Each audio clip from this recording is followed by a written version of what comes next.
Hey there, my yogi friend. Thanks so much for joining me here on my YouTube channel. In this video, I'm going to go over a few modifications to yogi squat, or Malasana as it's called in Sanskrit.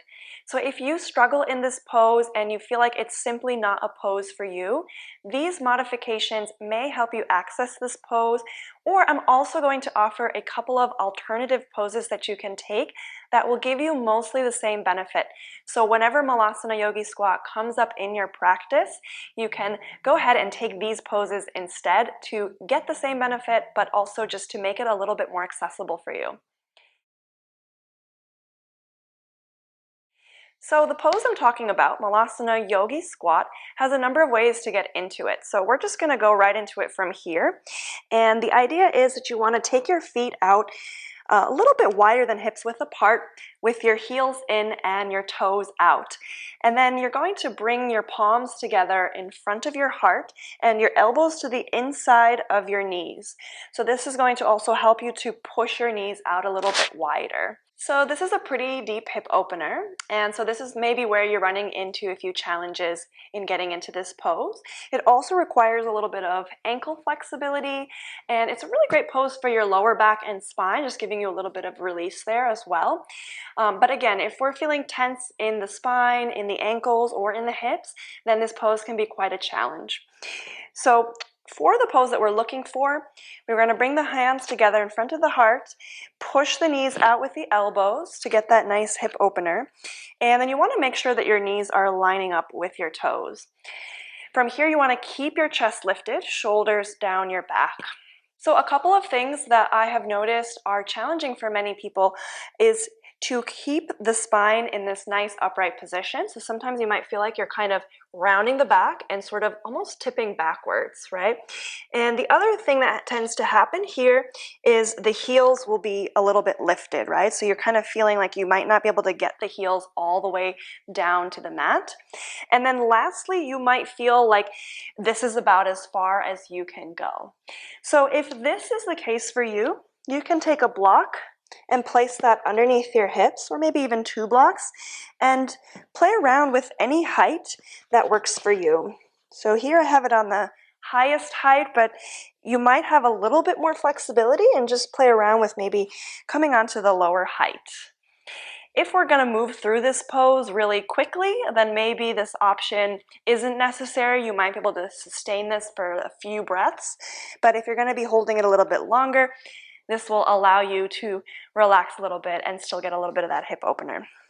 Now, if your heels are lifting off of the mat, you can roll up a blanket or a towel and just place that underneath your heels.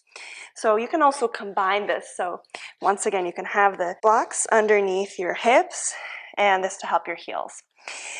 So if that still feels inaccessible to you, you can actually take a very similar pose, at least get the same benefits, which is the hip opener, by coming onto your back into a happy baby.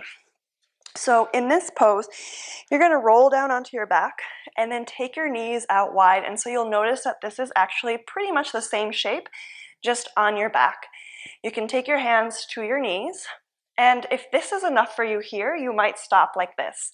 If you feel like you can open out a little bit more, then you can take your feet out and grab onto your shins, ankles, or the outer edges of your feet, as long as you can keep your tailbone rooted into the mat.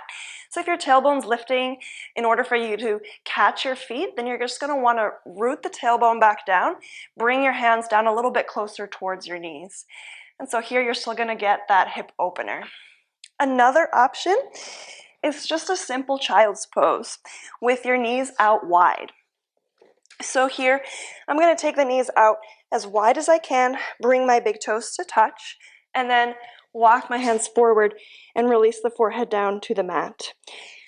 It's okay if your forehead doesn't quite reach the mat. It's also okay if your hips are up a little bit higher. So if you have a lot of hip tension, you may notice that the hips aren't going to come all the way back down onto your heels.